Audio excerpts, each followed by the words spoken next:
Bona tarda a tothom. Anem a continuar a la nostra lectura del Coran. No sé si és que ho fem molt malament o què, però cada cop som menys. No sé. Potser ja ha sortit l'important i ja no cal continuar. No sé. Bé, doncs anem a continuar. Ens havíem quedat a la Zora 104. Llegim com sempre i després passarem a comentar.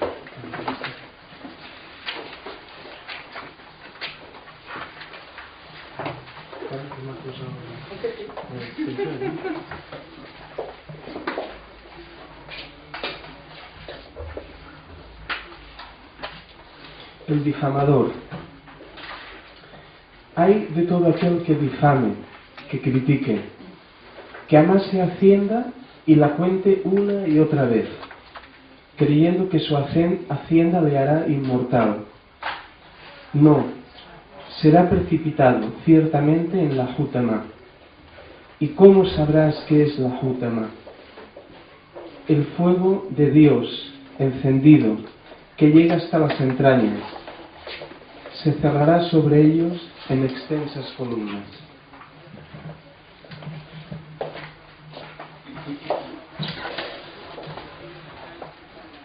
Nuevamente una ley mecana, una zona mecana de 9 aleyas. Toma el nombre en las horas del sustantivo Humasa, el difamador de la primera ley, que ahora intentaremos explicar un poco. Una lectura atenta de las distintas azoras coránicas nos permite hallar o ver lo que podríamos decir el despliegue de toda una gama de posibilidades de lo humano, lo que podríamos denominar una auténtica tipificación psicológica, tenía al psicólogo al final, psicológica y espiritual de los hombres. Entre dichas tipologías hallamos al transparente espiritualmente hablando, al negador, al hipócrita, al envidioso, todo eso ha ido saliendo.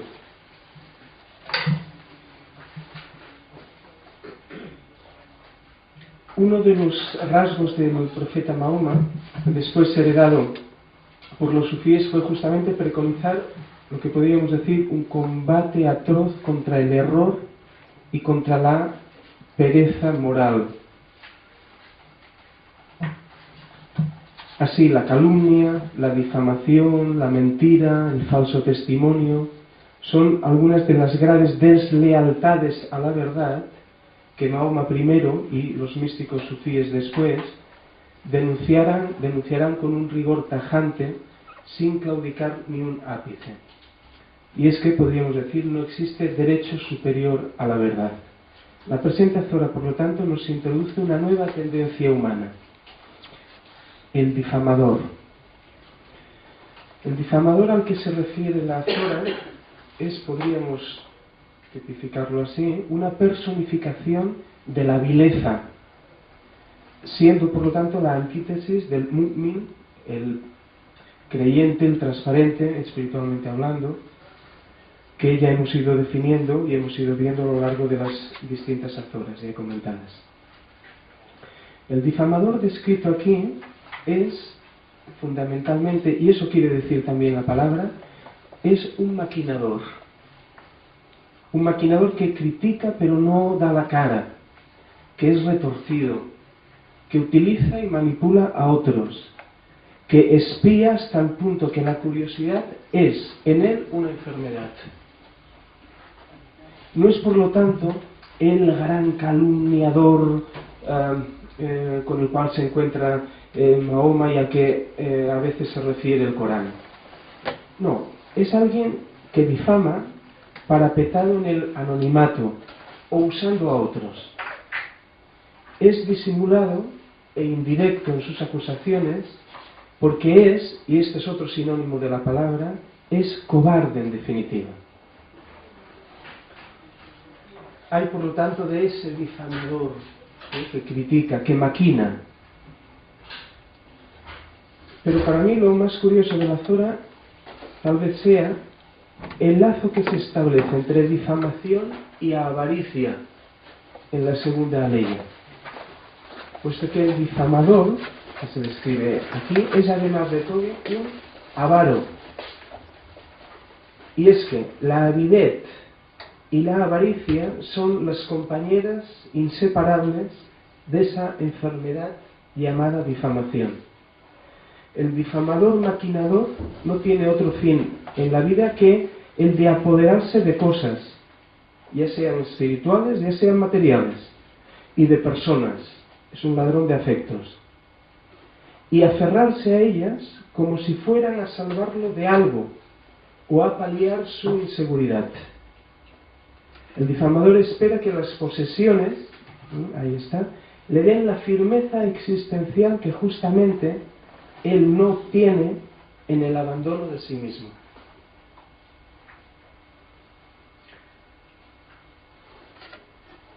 Los sufíes van un poco más allá en su comentario de la Zora. Según ellos, las posesiones no son sólo los bienes materiales, esas posesiones que dice que él piensa que le harán inmortal, sino, digo, las posesiones son todo aquello, creencias religiosas o laicas también, por ejemplo, a lo que el hombre se aferra y con lo que juzga a los otros y el mundo. Piensa el difamador que la posesión de dichas creencias lo libera de la inanidad y de su vacío. De ahí que se aferre con avidez a todo ello y lo convierta en un criterio absoluto. El ser humano, en la angustia de saberse o de presentirse un ser precario, vulnerable y asediado, busca algo que lo proteja y lo haga inmune. Y una vez hallado, se ata a ello a fin de encontrar seguridad. Ese es un mecanismo bastante común. Sus posesiones y sus juicios de valor le hacen soñar que está a buen recaudo y que le convierten, por lo tanto, en un ser inmortal. El ser humano lucha desesperadamente contra el presentimiento de su precariedad. Por ello busca cobijo en la riqueza, en el poder, en la salud, en la fama, el éxito, en el saber, en la familia, en la pareja, en la religión incluso, y se aferra a ello pensando que le dará la solidez que le falta. Y esa seguridad nacida de una ficción es lo que le hace endiosarse y considerar que ha superado el estadio de la zozobra. Es por eso por lo que se atreve a juzgar a los demás. Es el círculo entre el avaro, el difamador y el maquinador.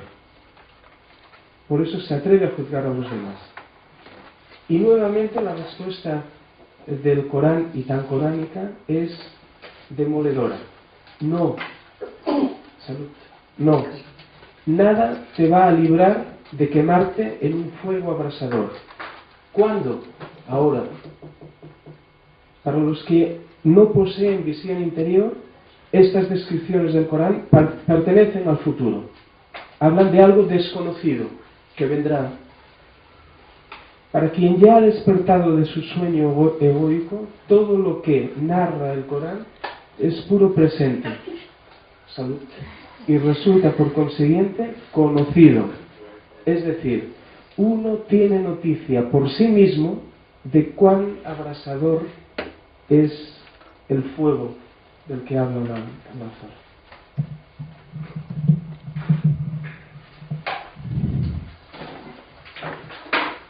Como ha dicho Jalil, la sura junta al difamador con lo que más amasa Hacienda y la cuenta una y otra vez. Dos formas de apuntalarse inútilmente, de apuntalar el propio ser para que la propia nada no se lo trague. Utilizando otra vez el mito del juicio y del castigo de fuego, exhorta con eficacia a reconocer y a actuar según ese reconocimiento. Quien se extravíe se precipitará en una ruina que es como un fuego que procede de la propia realidad, que es la realidad misma de lo que es. Es un fuego abrasador de lo que parece ser. Aquí está lo que quema, abrasa, convierte en nada la nada que somos. No viene de fuera, viene de dentro, pero viene de dentro y es Él. ¿Y qué es? En ese sentido puede decirse que Él es el que castiga. Y nada más que en ese sentido. Y que devorará las entrañas de lo que se creía ser. La verdad de lo que es abrasa desde nuestras propias entrañas la falsedad de lo que no es. Para nosotros la exhortación del Corán, sin epistemología mítica, es más sutil que para los contemporáneos de esa epistemología. Porque claro, no tenemos la amenaza del infierno. Pero quien reflexione comprenderá el sentido profundo del texto. En nosotros mismos está el fuego de nuestro infierno. Y lo que nosotros convertimos en nuestro infierno es su realidad, no reconocida por nuestra propia intimidad. Repito, y lo que nosotros convertimos en nuestro infierno es su realidad, no reconocida en nuestra propia intimidad.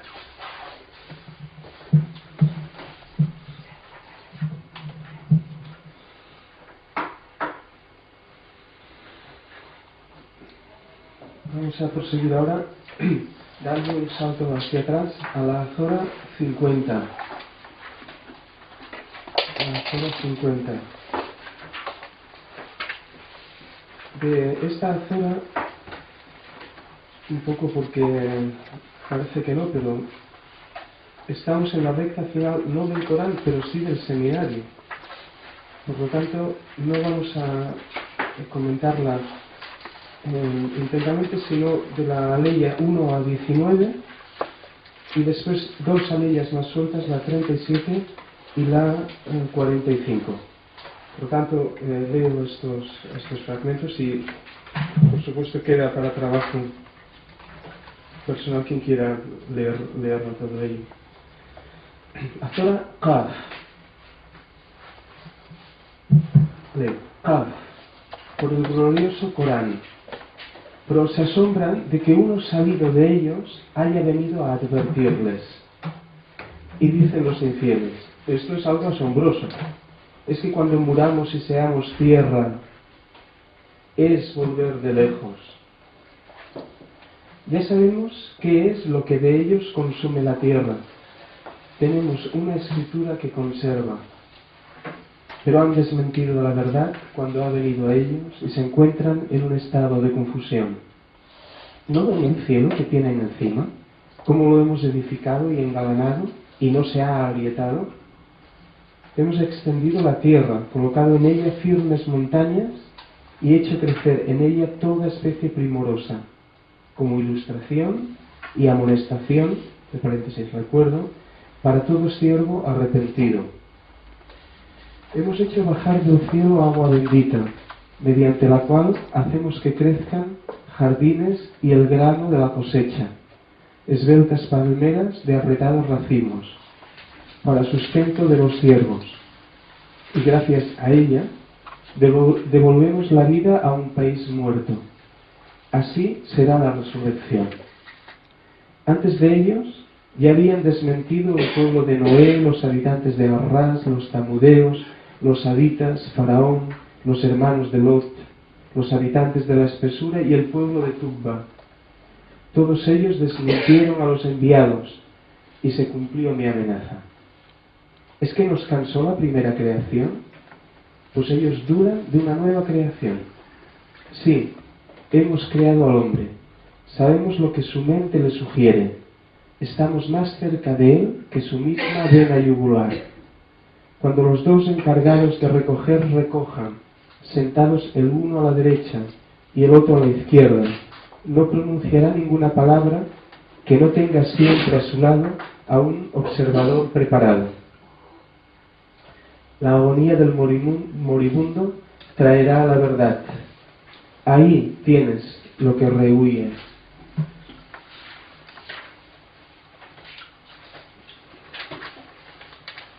Hay en ello, digamos, en todo eso que acabamos de leer, en esos ejemplos, hay en ello sí una amonestación, un recuerdo, para quien tiene entendimiento, para quien aguza el oído y es testigo.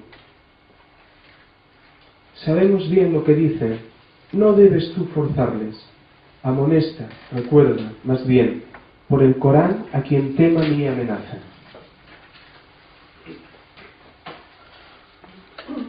Una azora mecana de 45 leyes. El título de la azora, Qaf, corresponde a la letra de su mismo nombre, la letra Qaf. Después, una de esas azoras encabezadas por letras árabes cortadas, aisladas, como ya hemos visto algún otro ejemplo y al principio explicamos, al principio del seminario. Como el resto de dichas azoras encabezadas por una letra, también esta se abre inmediatamente después con una alusión al propio Corán, en este caso un juramento por el propio Corán, por el glorioso Corán. La letra Qaf posee un rico simbolismo en la tradición islámica, en la tradición sufí. Permitidme que dé dos pequeñas notas para que se acabe de entender bien, también para ver la importancia de la azora. La equivalencia numérica de esa letra, sabéis que en los alfabetos hebreo y árabe, en los alfabetos semíticos, las letras tienen una correspondencia numérica. El número, dicen, es el espíritu o la esencia de la letra. Pues bien, esta letra, su equivalencia numérica es 100, número 100, que representa un número, diríamos, de completud, que es el número de Allah o el número de Dios. La tradición coránica, seguro que sabéis o en algún momento hemos apuntado, atribuye 99 nombres o atributos a Dios, a Allah. El compasivo, misericordioso, etcétera, etcétera, etcétera, hasta el número de 99. El 100 es desconocido, o solo conocido por, digamos, los hombres de conocimiento. Y por todo ello constituye una especie de símbolo del saber interior, del saber sutil. Ramón Llull, que tanto le interesó esta azora y esta dinámica de los nombres de Dios, llegó a escribir al respecto que el nombre del número 100 era Jesús, evidentemente. Esta letra pasó de aquí, con esto acabo ya, pero para que veáis la historia también, pasó de aquí, imagina, a la masonería occidental, que lo adoptó, el número 100 y la letra K, en forma de letra G. No sé si habéis visto el símbolo de la masonería, que contiene una letra, una G en el medio, que es como suena esta letra en el Medio Oriente, suena Qaf, como una G, y lo adoptó, digo, como símbolo de enseñanza esotérica o de enseñanza masónica esotérica. La letra G, de geografía, por ejemplo, si la visualizamos, escrita más o menos corresponde a la forma de la letra K, ¿no? Corresponde su grafía a la forma de la letra K. Esto para que veáis un poco, diríamos, cómo ha ido la historia al respecto de esto. Pero dicho eso, vamos ahora al comentario sintético de la zona. Cronológicamente hablando, respecto a la irrupción del Corán en la historia, esta es la primera vez. Después aparece en otros lugares y ya hemos visto alguno. Digo, es la primera vez que el Corán menciona la extrañeza mostrada por la gente, los contemporáneos de Mahoma, ante el hecho de que un mensaje, el Corán, presentado en principio como, digamos, una revelación divina, les sea transmitido a través de un hombre, entre comillas, dice aquí, salido de ellos. Esto es, de un ser humano sin más. Esto lo ponemos en cursiva, lo de sin más. Para algunos comentadores, Muhammad Asad, en fin, algunos comentadores importantes dicen, la frecuente repetición de esta extrañeza implica obviamente que trasciende dicha referencia histórica y apunta a una inclinación muy frecuente entre los seres humanos, como es desconfiar de cualquier planteamiento religioso o espiritual. Yo diría que casi cualquier planteamiento, pero estamos en lo que estamos. Cualquier planteamiento religioso o espiritual que carezca de un doble exotismo. En primer lugar, por cuanto llega a través de alguien del mismo entorno social y cultural que aquellos a quienes va dirigido. Esta casa tendría más éxito si estuviese dirigida por un indio o un turco o una cosa así, por ejemplo.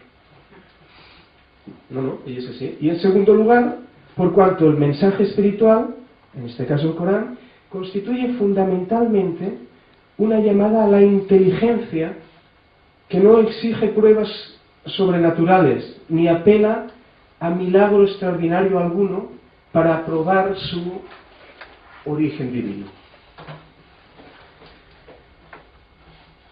Luego saldrá en otro fragmento que comentaremos, pero la función de un maestro espiritual es fundamentalmente mostrar lo real en el mundo. Esto es la verdad. Esa es la función primordial y no otra. Por eso son perturbadores los maestros.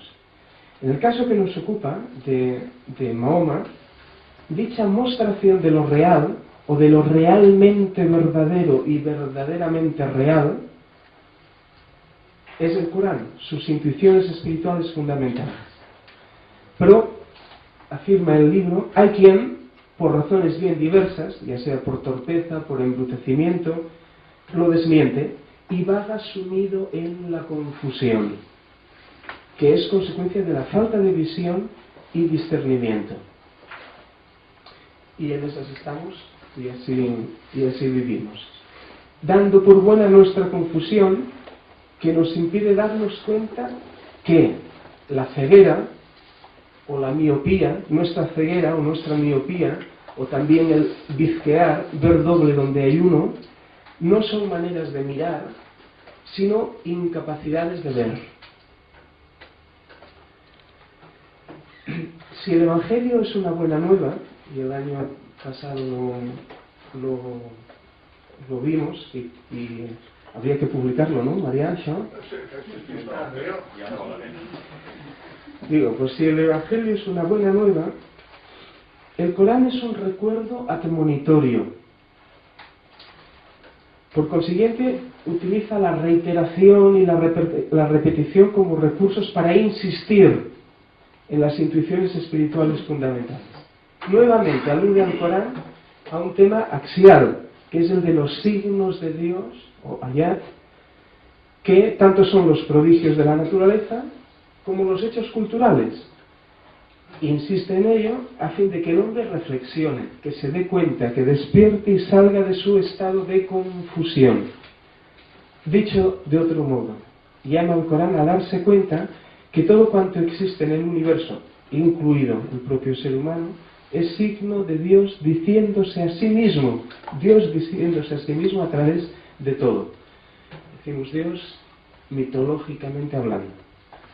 La obsesión del Corán, aunque seguramente va siendo hora de afirmar que es la obsesión en definitiva del profeta Mahoma, es mirar para admirar que la existencia de lo real se revela claramente en toda la creación viviente. Los profetas y grandes maestros de la espiritualidad, o de la cualidad humana profunda, han venido a recordar siempre lo mismo, aunque lo hayan dicho de formas harto diferentes dependiendo de sus moldes mitológicos concretos. Y siempre han acabado por ser desmentidos, negados, traicionados o malinterpretados.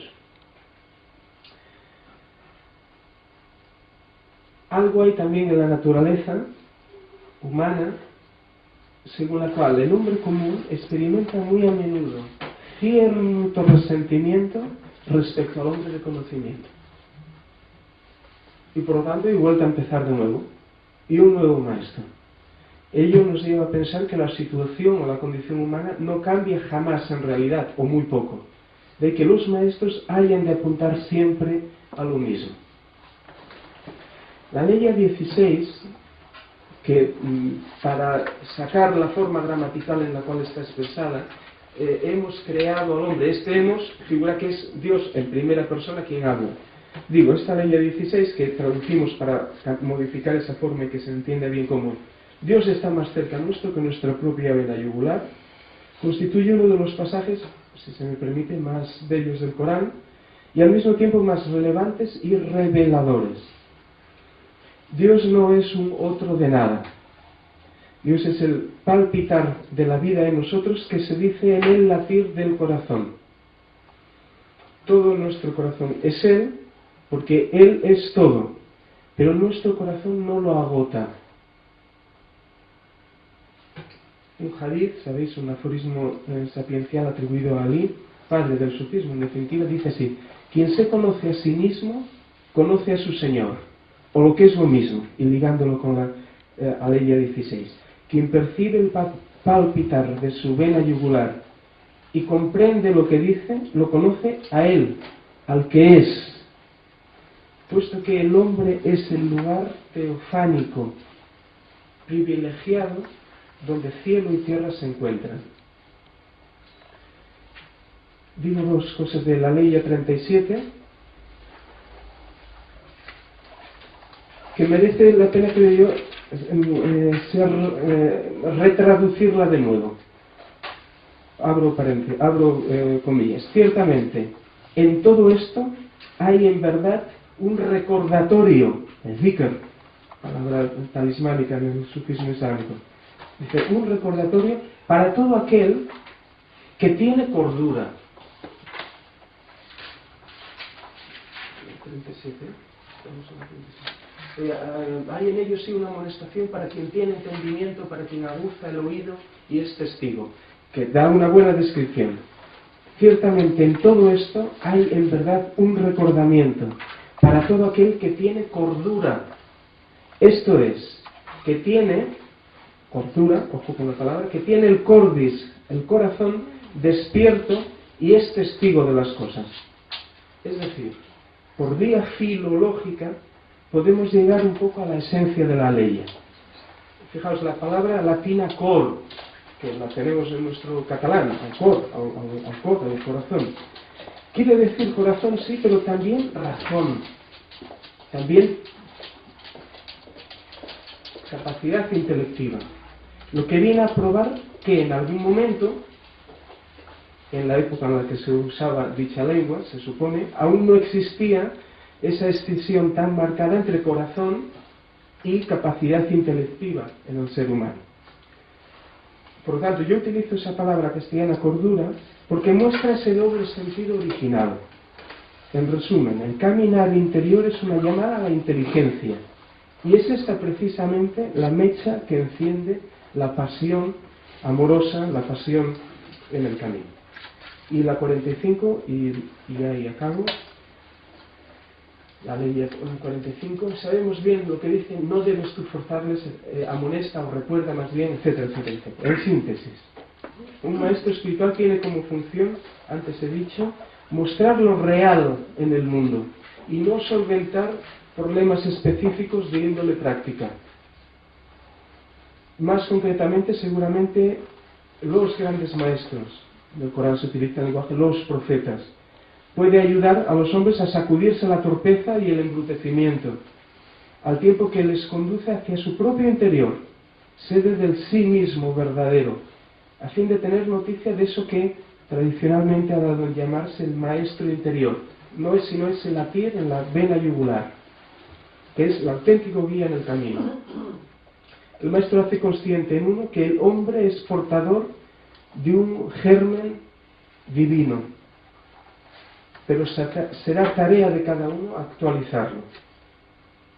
De ahí que, efectivamente, en la senda interior nadie pueda forzar a nadie a nada. Yo, como sé que el Mariano hablará de la resurrección, no he dicho nada y él seguro que lo matará. Como siempre, ya sabéis que intento hacer una lectura no desde la epistemología de la época, sino desde ahí, que es de la que tenemos, la idea que tenemos del pensar y el sentir nosotros, no que tenían en el siglo VII. Pone por testigo al Corán de la verdad de lo que dice.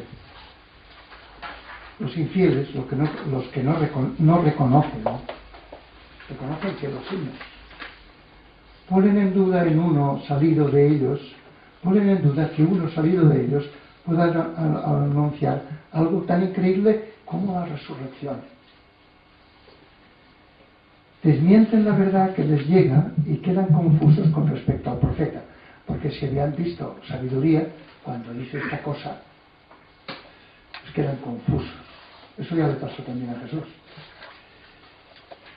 Para convencerles, recuerda dos signos en el cielo, engalanado de estrellas, sólido, inmutable, en las montañas y en toda la vida que hay en ellas, en los cultivos que dan frutos de vida en tierra muerta, y argumenta: quien da vida desde unas tierras muertas no podrá resucitar a los muertos.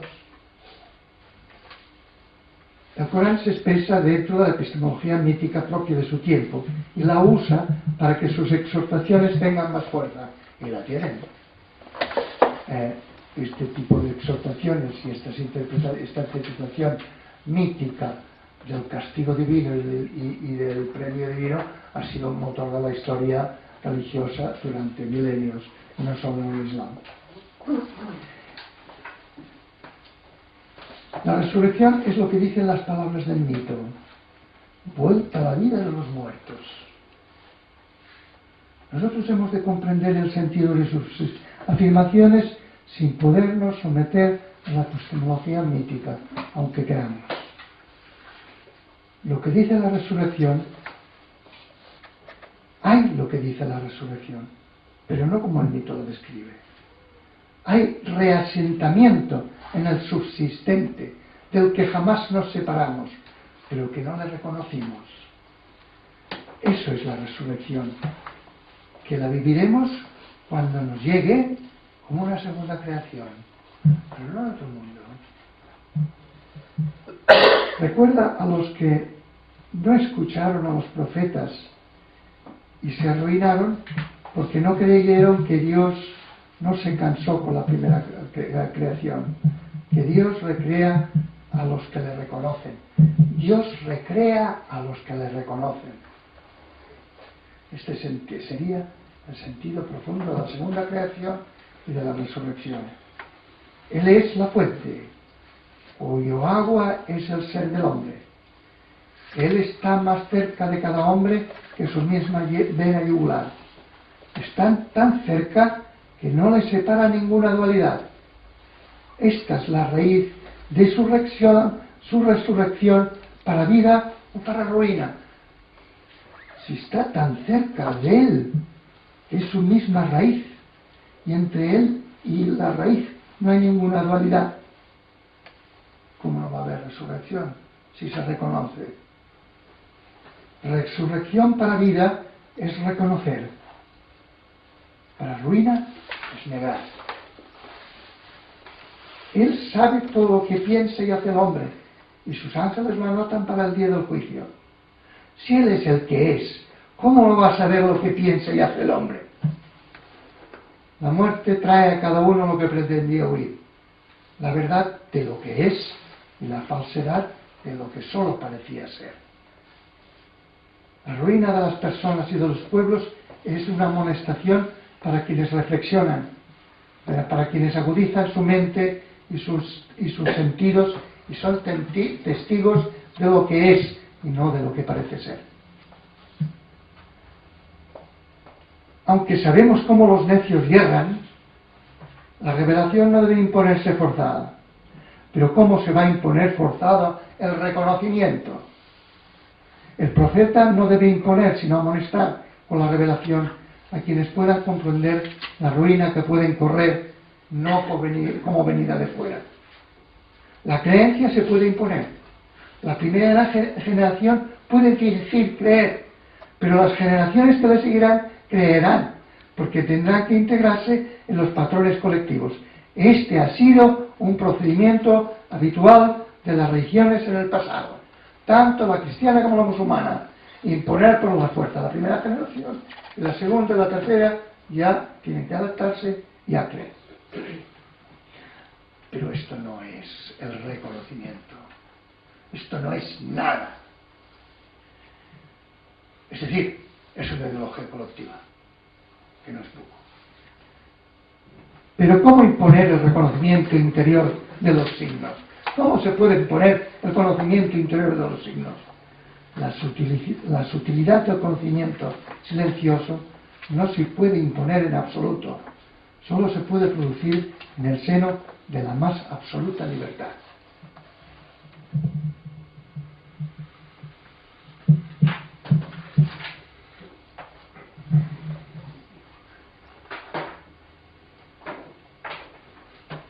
Vamos a continuar con la Azora 90. Ahora vamos a perdón.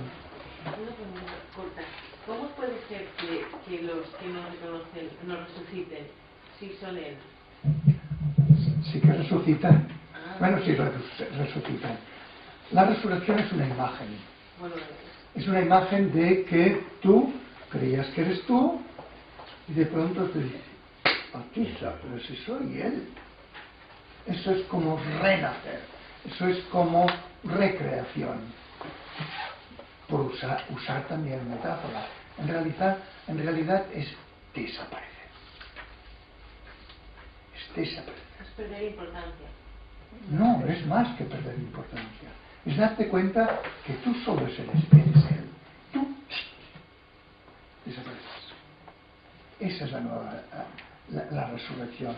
Esa es la nueva creación. Que tú comprendes que no eres más que él.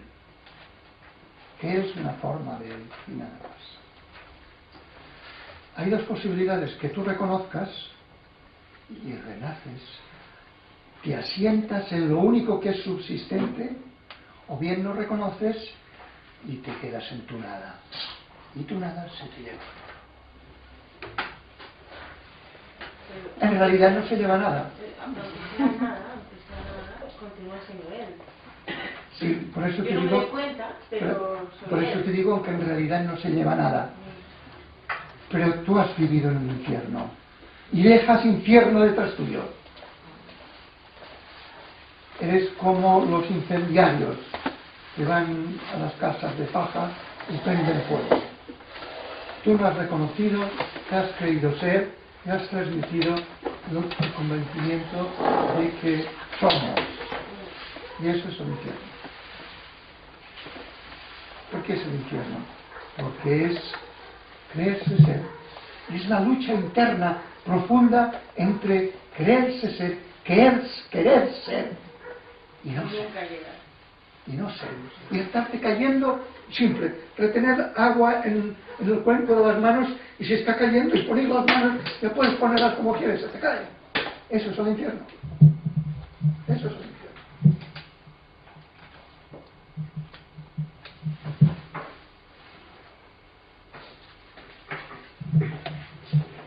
Vamos a continuar dando un salto adelante con la Azora 90. El Balad, la ciudad, el país, el territorio.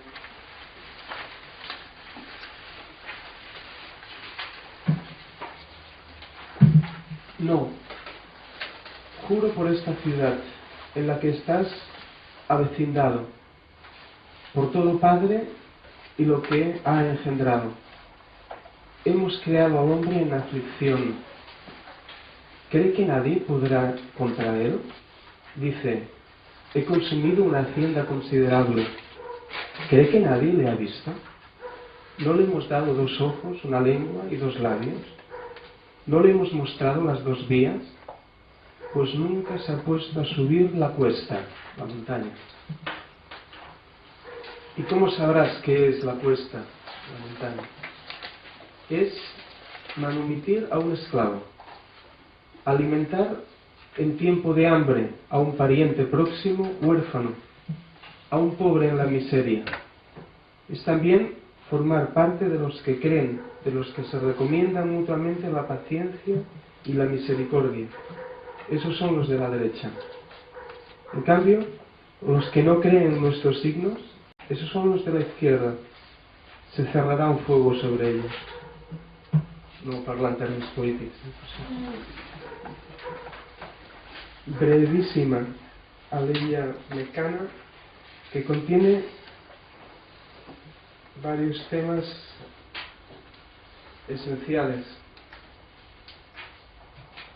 y que para un oidor de oído apreciativo tiene un resumen de todo el Corán casi en la Zora, porque el Corán es insistencialista, insiste en lo mismo constantemente al ser un recuerdo.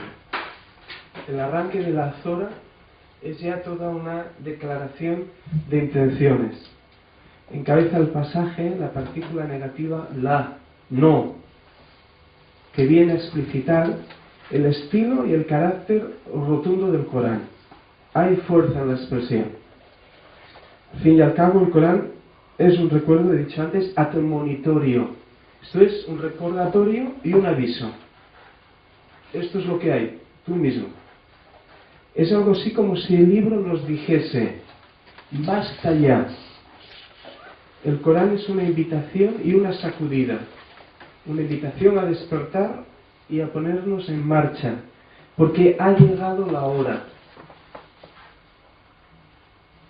Sigue un juramento, como es habitual en las azoras mecanas, en este caso por esta ciudad, la Meca, en la que Mahoma vive. Los sufíes, no obstante, no han visto aquí una referencia ni histórica ni geográfica, o han ido más allá, diríamos, de la referencia histórica y geográfica. La Meca es el símbolo del eje de la tierra, eso que algunos decían, el axis mundi, el eje del mundo, y el corazón del universo, mientras que la negra Kaaba, el cubo que la acoge en su interior, es una metáfora de la presencia en la tierra de lo sutil. Que Mahoma esté avecinado en este país, por lo tanto, pudiera querer decir que se ha hecho transparente al misterio de lo sutil. Y es que el profeta, en definitiva, todo profeta, todo maestro, es un vacío hecho transparente para el paso de Dios, mitológicamente hablando. Es decir, un ser vaciado a través del cual transita la palabra con mayúsculas, revelándose en él y a través de él. Y por todo ello es capaz de facilitar lo complejo. Y digo esta expresión, facilitar lo complejo, porque la palabra literalmente avecindado tiene el doble sentido también de facilitar lo complejo. El que está, diríamos, empapado en el misterio tiene la capacidad de facilitar lo complejo. Prosigue la Zora después, tras el juramento inicial, con una alusión explícita a la naturaleza del hombre. Dice que ha sido creado en aflicción o tensión. Ikabat. Si recordáis, en la Zora 95, en la Leya 4, ya habíamos visto que se decía: el hombre ha sido creado en la mejor de las formas posibles. Esto es, que el hombre es un lugar teofánico privilegiado, porque la vida se hace consciente en él de sí misma. Ambas aleyas constituyen, esta presente, 95.4, el núcleo de lo que podríamos decir la antropología espiritual coránica. Cada instante del ser humano es un reto o prueba, y esto había salido también de la...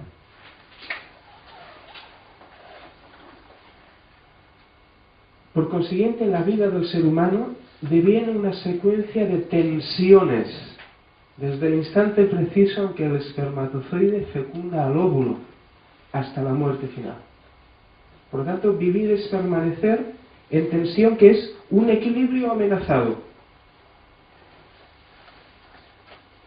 hemos creado al hombre en aflicción, literalmente fikabat. Kabat es una tensa inquietud que nos constituye como seres humanos. De la misma raíz gramatical es la palabra kabit, hígado, órgano vital que actúa en nuestro cuerpo a la manera de filtro, que filtra toda tensión. Pues bien, la vida del ser humano es un ir filtrando retos continuamente, de lo que se sigue un estado de constante tensión, de constante descentramiento, recentramiento.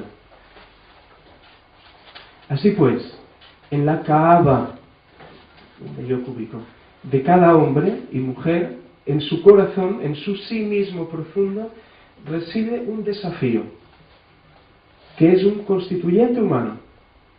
Y seguramente sea esa chispa de desafío lo que empuja al ser humano a adentrarse en la dimensión absoluta de la realidad, o, expresado en términos mitológicos, lo que le empuja hacia Dios.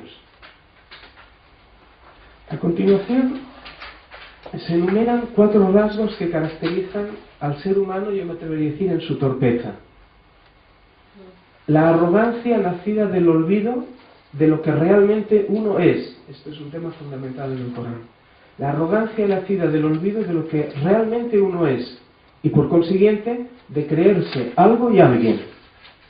Dice, cree que nadie podrá con él. La desidia y la avaricia, nacidas del sentimiento de creer que si ya se ha hecho bastante, he consumido una herencia considerable. Y por último, la ignorancia de creerse no visto. Arrogancia, olvido, desidia, pereza,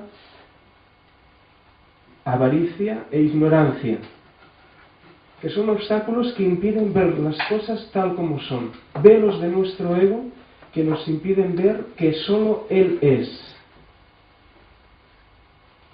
Y de esto se derivan 2 posibles caminos u opciones para el ser humano. Fíjate, el de la divinización o el del endiosamiento. El de la divinización o el del endiosamiento. El primero, el de la divinización. Ojo con esta palabra que se ha de utilizar muy poco. El primero, digo, comporta subir una cuesta, el ascenso a la montaña, que es subir una cuesta, la cuesta del vaciamiento, porque no hay divinización sin vaciamiento. O, si se me permite, en términos cristianos, ¿por qué no? No hay theosis sin kenosis. No hay arranque de la chispa teomorfa divina del ser humano sin el completo vaciamiento de sí mismo. Y el camino segundo, el camino del endiosamiento, que es diferente, es alimentar una egoidad que se cree algo, que se cree como un Dios.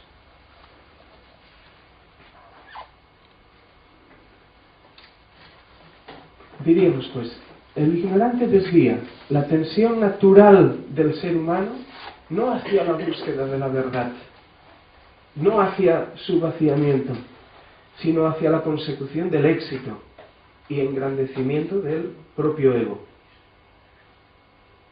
Es decir, lo que podría empujarle hacia arriba, lo que podría empujarnos hacia arriba, esa tensión que podría empujarnos hacia arriba y alzarnos hacia el cielo, que es subir la cuesta del camino interior, Aqaba, de la que habla la Azora, digo, lo que podría empujarle hacia arriba, le tira hacia abajo y le empantana en el infierno.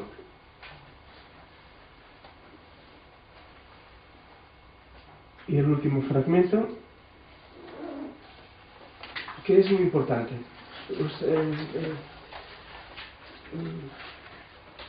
¿Y cómo sabrás qué es la cuesta? ¿Y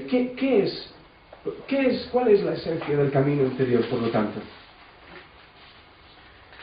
Y relata, el esclavo alimentara en tiempo de hambre, etcétera, etcétera. Es decir, resumiendo para que nadie se pierda, La perfección del conocimiento se verifica con la perfección de las obras.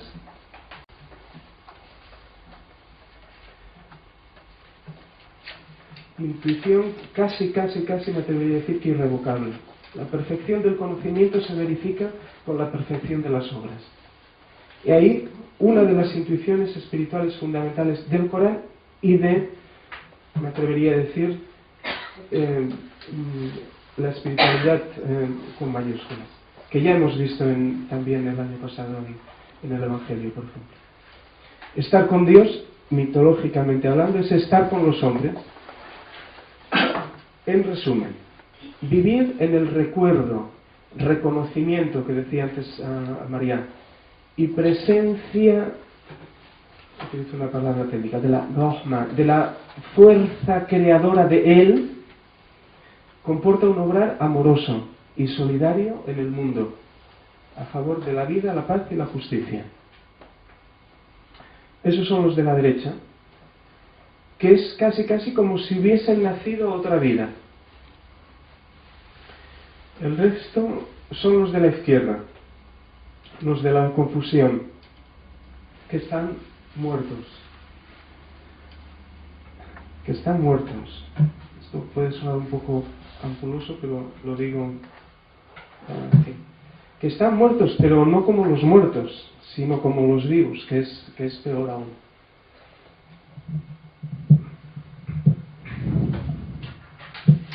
Bueno, pues no sé si no hay mucha cosa que decir porque lo ha dicho Javier, pero hace el juramento por la ciudad sagrada en que reside Mahoma y por todo padre que ha engendrado, que es equivalente a poner como testigo la sucesión de las generaciones. La lucha humana es una lucha continua, la vida humana es una lucha continua. Quien no reconoce cree a poder apoyarse en sí mismo, apuntalándose, si puede, con haciendas considerables o con lo que sea, pero apuntalándose. Usa los procedimientos que sean para apuntalarse sólidamente. Con eso no conseguirá evitar la muerte y además se precipitará en su propio abismo, que es peor que la muerte. Esta lucha que pelean los humanos, yo diría que el 98% de la humanidad está peleando esta lucha, la de apuntalar su propia nada, es lucha perdida de antemano. Vale ya, no luchéis más por eso. Está perdida de antemano. No se puede luchar en contra de la propia no existencia, inconsistencia. Es imposible, es lucha perdida de antemano. Reconoce tu nada de una vez, no luches más contra ella. Pero hay otra lucha en la que no se da una derrota segura, la pelea por reconocer. El Corán amonesta: no tienes todo lo necesario para ver y comprender. ¿No le hemos mostrado con claridad las dos vías que se ofrecen a todo hombre? Pero no pueden reconocer los signos de Dios porque no están dispuestos a subir la cuesta. ¿Y qué es la cuesta?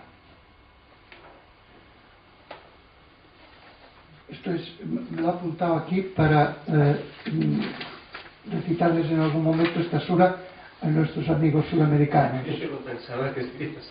Sí, porque es una invención de la teología de la liberación Abad-Lalait. El Corán remarca en esta sura, como en otras, la importancia insustituible de la acción desinteresada, de la acción que no busca para sí los frutos de la acción que desarrolla, del servicio gratuito al prójimo y a la comunidad. ¿Y qué es subir la cuesta? Subir la cuesta es liberar al esclavo, alimentar al hambriento, acoger al huérfano, ayudar a los pobres. Quienes no ayudan a los necesitados, ¿cómo van a reconocer sus signos? ¿No son los pobres también signos suyos? Y hay muchas clases de necesidades. Todos tenemos que recomendarnos unos a otros la paciencia y la misericordia para poder ver. Enormemente interesante. Los que suben la cuesta ven y se recomiendan unos a otros la paciencia y la misericordia. El trabajo del camino interior, de deshacerse del convencimiento de ser alguien, es un trabajo de paciencia y de misericordia, las dos cosas unidas, inseparables. Esos son los de la derecha, los que salen bien parados para el día de la discriminación, los que se hacen incapaces a sí mismos de reconocer sus signos y actuar de acuerdo a ese reconocimiento, que es la misericordia. Esos son los de la izquierda, los que saldrán mal parados al día de la discriminación. Es teología de la liberación esto, ¿eh?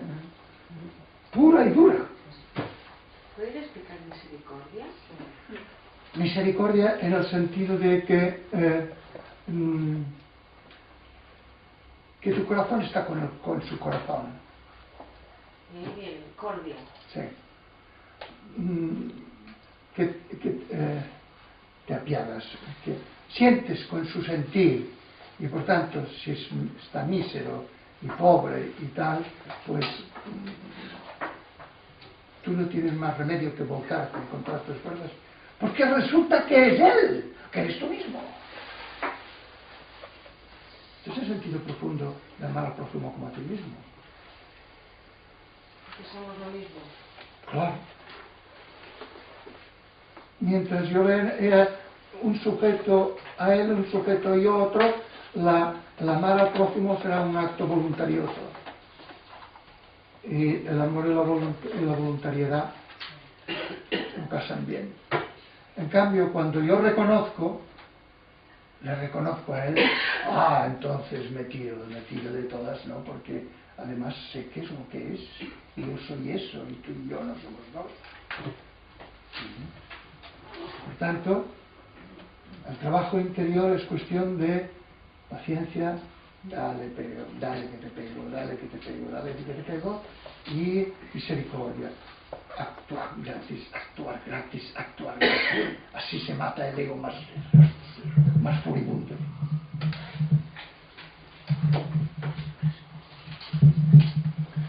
Si se me permite, para acabar de comentar esto, porque...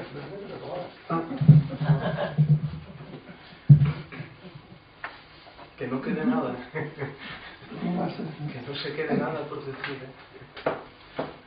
Hay que reflexionar sobre este punto para comprender la revelación del Corán, sin que ello suponga someterse a los mitos ganaderos en los que se expresa. El Corán es inmortal. Los mitos ganaderos de los países desarrollados han muerto ya.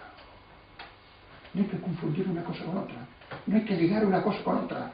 No hay que predicar una cosa con la otra. Porque es querer, bébete este vino en un vaso de carne podrida. ¿Quién lo va a hacer?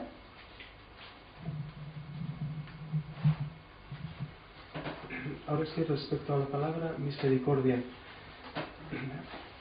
Ahora me va a perdonar el María, pero aquí sale la manía del texto original, y claro, evidentemente en el texto original no se habla de misericordia, pero explicado está, y es esto que comenta María. Pero por hablar desde la palabra original, porque es fundamental y porque constituye una de las intuiciones espirituales fundamentales del Corán. La palabra es Rahma, que la vemos en el clemente y misericordioso, Rahman Rahim. La Rahma, por tanto la misericordia, yo definía en otro momento y saldrá más adelante, es algo así como la fuerza creadora de la vida, es decir, la materia prima de la que está hecho esto. Esto es Rahma, esto es misericordia. Por lo tanto, la existencia, todo cuanto hay, no es sino el campo de acción donde se expresa y multiplica la vida en múltiples e infinitos matices. Todo eso es expresión de la Rahma o misericordia, que es, insisto, la materia prima, la estructura interior que constituye el universo. Y en la raíz de la palabra lo que hay es útero, matriz, Todo eso de ahí es un útero matriz en el cual, diríamos, se genera y se multiplica la vida. No está muy lejos de la palabra misericordia, pero lo digo por atenernos a la palabra original. Que es la intuición misma que decir Dios lo que es amor. Es exactamente la misma idea. Dios, el que es amor. Por tanto, todo es amor. ¡Jolines! ¿Quién pudiera cambiar el desvío de la mirada?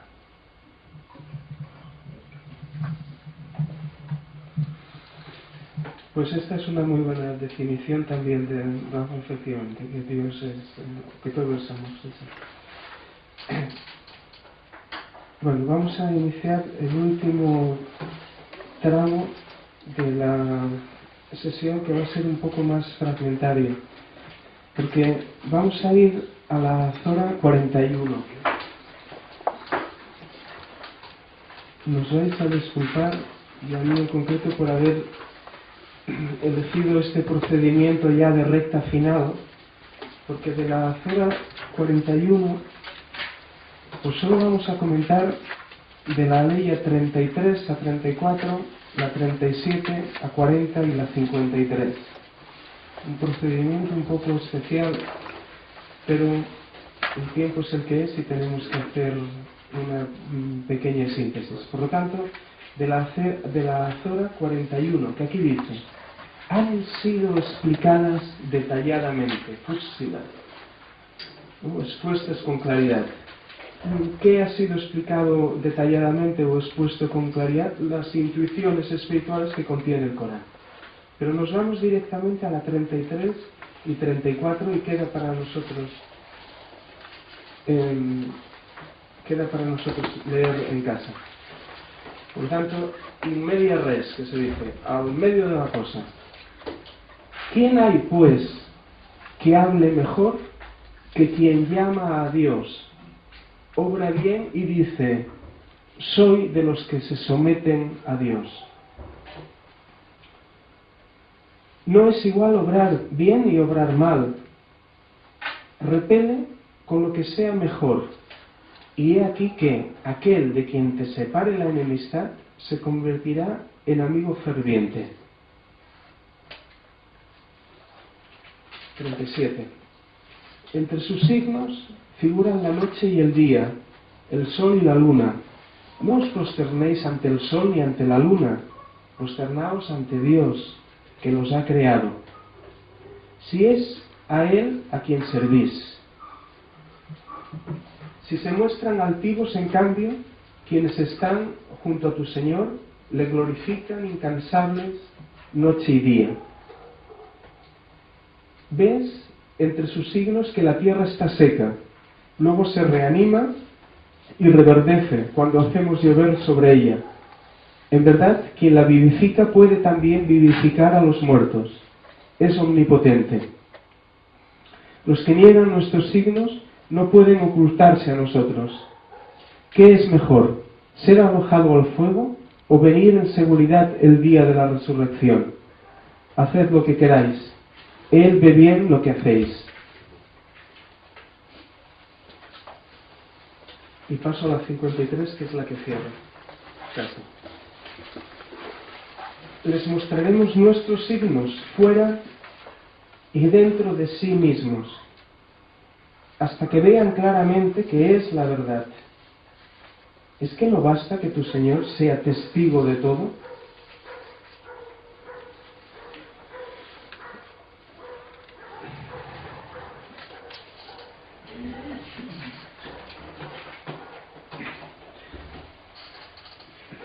Muy breves notas, porque de otra manera ha salido ya en la explicación de hoy y en explicaciones anteriores. Muy brevemente. Efectivamente, la tarea más digna es llamar a ver y comprobar el doble acceso a la realidad que tenemos. Por lo tanto, la tarea más digna es llamar también a ver y penetrar esa dimensión absoluta de la realidad.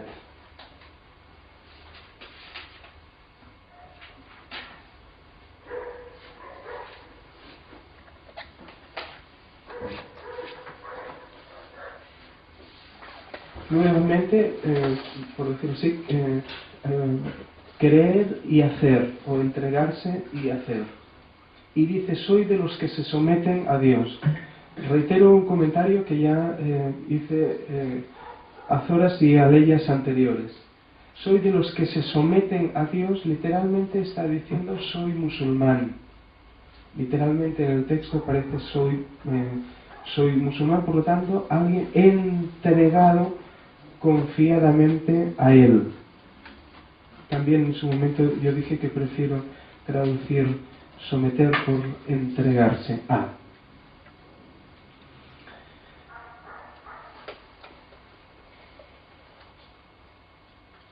Y soy alguien entregado a Él porque ese que se entrega no es nadie ya. Cuando se ha mirado de frente a lo divino y se ha visto, ya no se quieren más cosas. Y a lo único que se llama es a ver eso que se ha visto. No es igual bien que mal.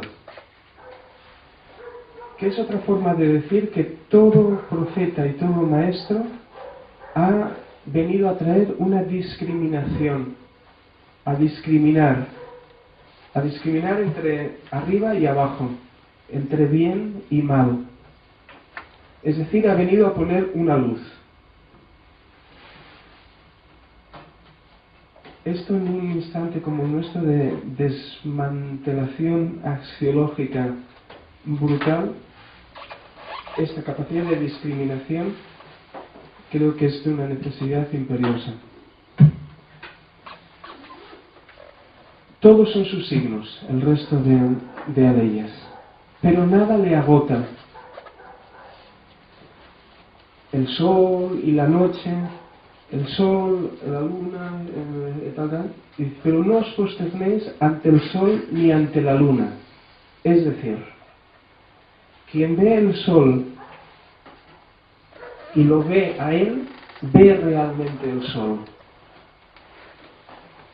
Por lo tanto, no es una invitación a la mirada estética de la belleza aparente del sol, sino a mirar el sol y admirarlo a él.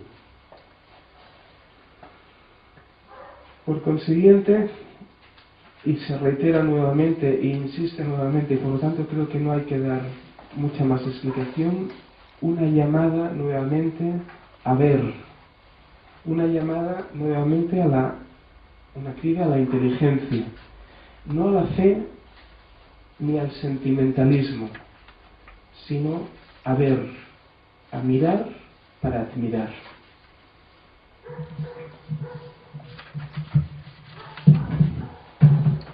Voy a intentar ser breve porque falta poco tiempo ya, hay que dar tiempo para que preguntéis. Quien reconoce los signos, ¿cómo va a volver mal por mal? Quien reconoce los signos, ¿cómo va a volver mal por mal? Quien obra mal, no reconoce los signos. De lo contrario, no obraría mal contra su prójimo, porque su prójimo es su signo, es él. Quien reconoce en quien le daña al que es, reconocerá la ignorancia del malhechor y le volverá bien por mal. Con eso termina haciendo un amigo de un enemigo. El sol y la luna son sus signos, por tanto, no son otros que él. Pero quienes se postran delante del sol y la luna, les están tomando como entidades, como seres divinos diferentes del único. No, el sol y la luna no tienen ser fuera del único. Reconoced al que es en el sol y en la luna. Toda forma es su forma. Nada es o tiene una forma autónoma. Reconocerle en todo y en todo no serviréis más que a Él. Quienes no le reconocen se muestran altivos porque se creen ser. En cambio, quienes saben su propio no ser están junto a Él y le glorifican incansablemente noche y día. ¿Qué es glorificarle? Sino reconocerle como el que es, el único. Él reverdece la tierra seca con su lluvia. Eso es un signo suyo. La ignorancia nos hace tierra seca y estéril. Su lluvia puede hacernos reverdecer. Esa es la verdadera resurrección, porque es recuperar nuestra naturaleza original, que es ser su signo. Reconocer nuestro ser, reconocer nuestro no ser, si no es en su ser. Reconocer nuestro no ser, si no es en su ser. Esta verdad está expresada con el mito de la resurrección. El que niega sus signos, ¿qué realidad le ocultará del único? El que no comprende, ¿qué ocultará su ignorancia? ¿Con qué tapará su ignorancia? El que cree ser alguien, ¿con qué apuntalará su ser frente al que es? Discierne qué es mejor para ti, caer en tus propias manos, que es el fuego de tus deseos y temores, y tu nada, o reverdecer tu tierra seca con el reconocimiento. ¿No es eso resucitar lo que parecía muerto? Haced lo que queráis, pero hagáis lo que hagáis, estáis en mis manos. ¿No es Él el único también en el discernimiento? Comprended esto y os libraréis de vosotros mismos, porque llegaréis al fondo del conocimiento de vuestra nada, incluso cuando discernís. ¿Me explico? El comprender que solo Él es el que discierne es comprender hasta el extremo nuestra propia nada. Sus signos están fuera y dentro de vosotros mismos para que comprendáis la verdad. Comprended que Él es el testigo de todo. ¿Qué otro testigo hay fuera de Él? Él es tu dentro y tu fuera. Cuando tú eres testigo de tu no ser y de su ser, ¿quién es testigo sino Él?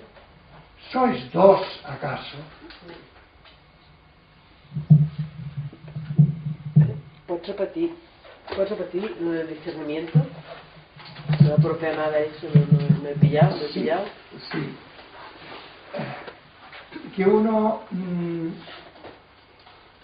cuando comprende, que cuando empieza a discernir entre lo que es y lo que no es, que solo parece ser, si llega a comprender que ese discernir es Él, ha comprendido completamente su nada.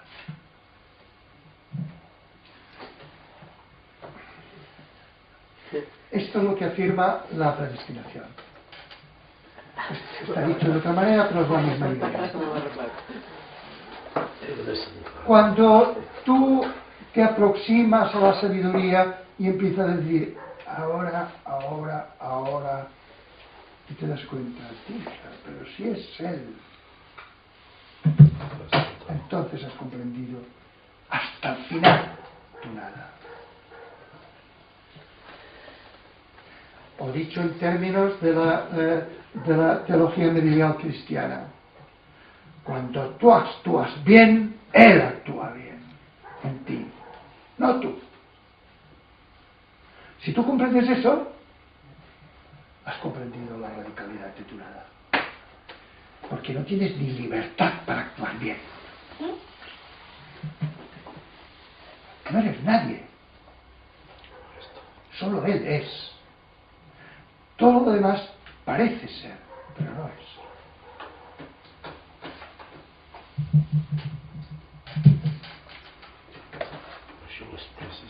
Quedan medio minutos y lo que quedaba por comentar son breves fragmentos, pero no sé si preferís dedicar este último tramo a alguna pregunta, y si no, continuando. ¿No hay? Pues vamos a insistir sobre lo mismo. En la azora, vamos a quedar en la azora 12 ahora, hay un salto hacia atrás. Esta es la azora favorita de Rumi, de Moulana Rumi. Y lamentablemente esta azora de 111 aleyas de Kana, nosotros no la vamos a leer entera, sino que vamos a hacer una tragedia total, que es comentar únicamente de la 103 a la 106 y la 111, o sea,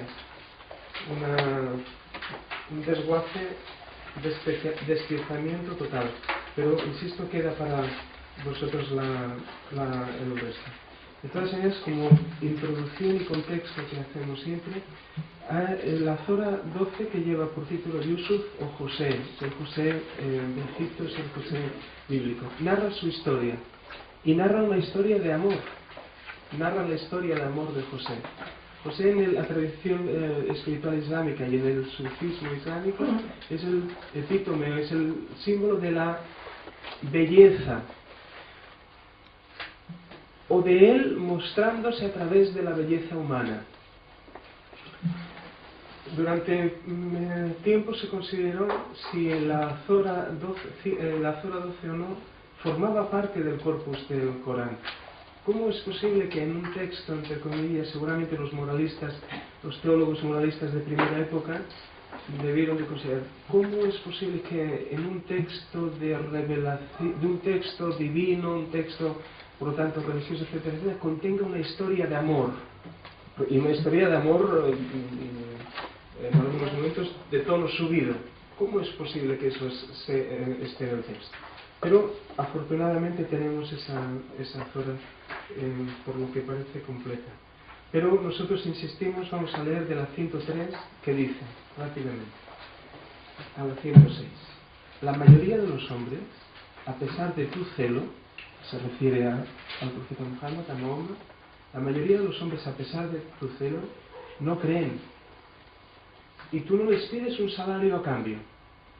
No es sino una amonestación, un recuerdo, dirigida a todo el mundo. ¿Qué designios hay en los cielos y en la tierra, junto a los cuales pasa el hombre indiferente? La mayoría no creen en Dios, sino como asociadores. La idea de asociadores es algo así de la idea anterior, de adorar al sol como entidad, pero no, digamos, la realidad a la que apunta, o no lo que se dice a través del sol y en el sol.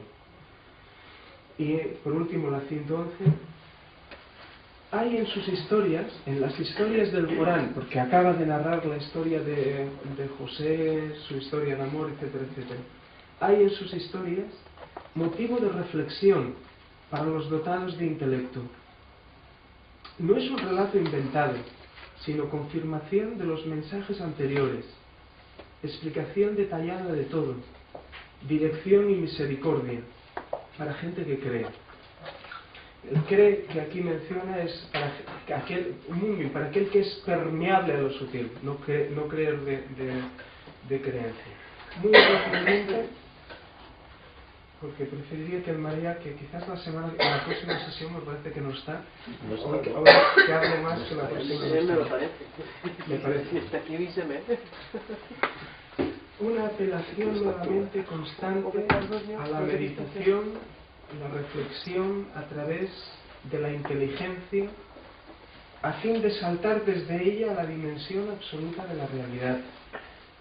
No hay una apelación al sentimentalismo ni a creer nada, sino a ver con ojos apreciativos. Dice, y a pesar de todo eso, oye, pues no quieren ver. Y dice, y tú no les pides nada a cambio, porque efectivamente el maestro no pide porque no puede pedir ni exigir nada a cambio. Ni dinero, ni afecto, ni adhesión, ni sumisión.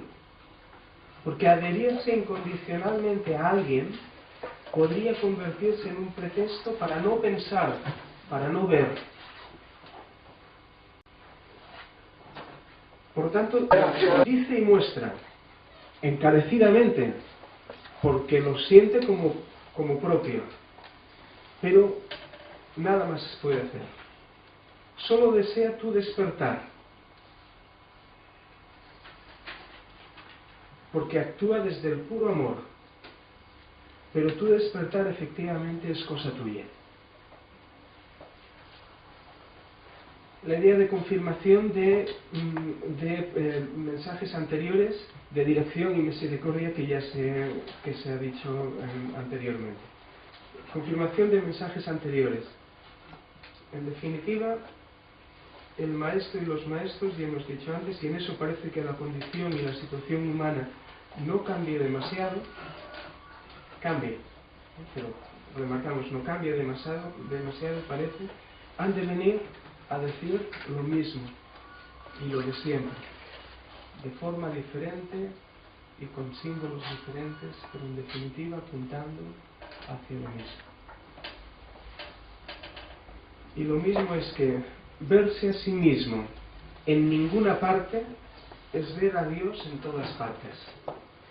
Que quien se vive a sí mismo como nada, lo vive a Él como todo.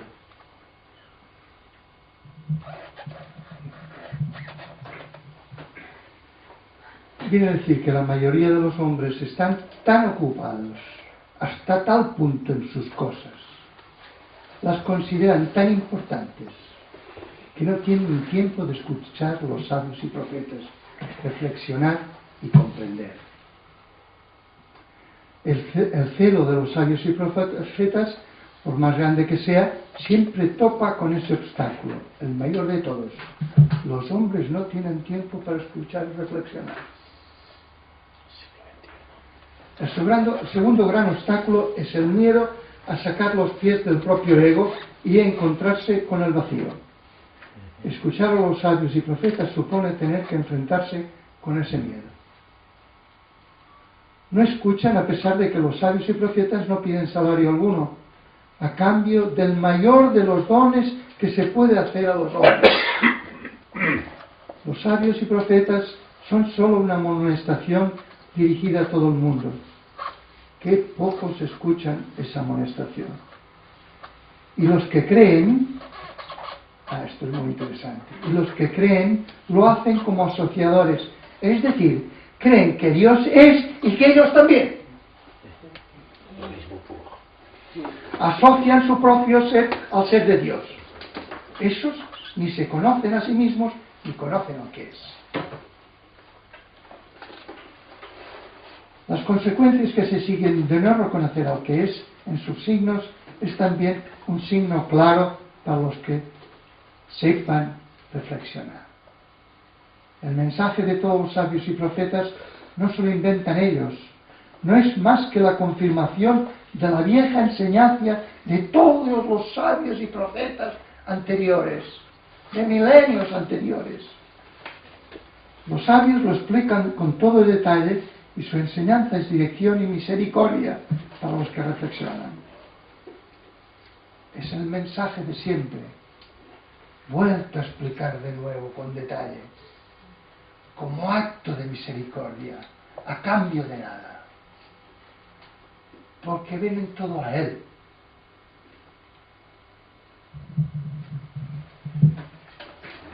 Puestos en la segunda temas y comentamos mencionamos una ley más. Es en la Zora 2, una ley, 155. Y creo que podemos rematar casi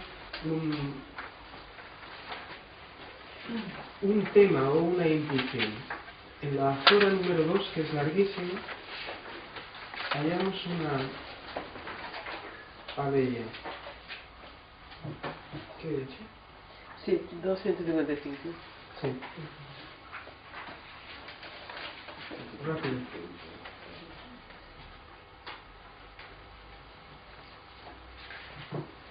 No, ahora sí yo lo tengo que confundir, ¿no? Un momento, por favor.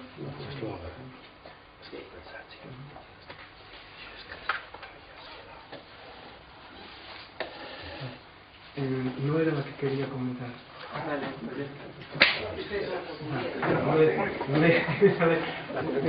Que la comente Mariano, que no estará la semana que viene, pero no era la que quería comentar. Por tanto, que comente Mariano lo que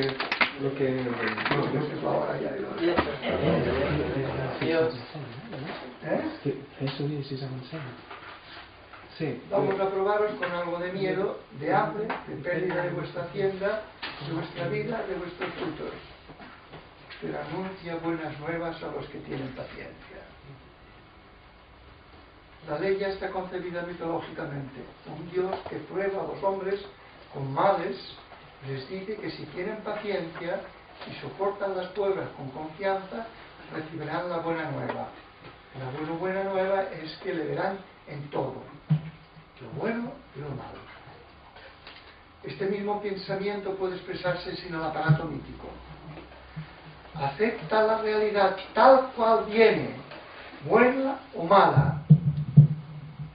Si eres realista y no pides que la realidad se adapte a tus intereses o expectativas, y eres paciente para aceptarla tal cual se presenta, le verás a él en toda realidad. Ese realismo paciente es la fuente de la visión. Esa es la buena nueva.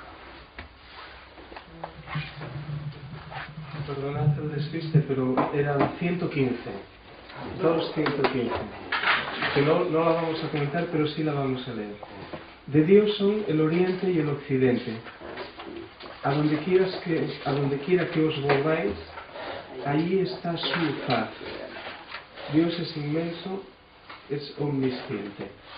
Pero ya lo comentaremos en su... No sé, al enviarle a María el mail de cada semana, se me ha marchado esto. Es 115, pero comentaremos ya.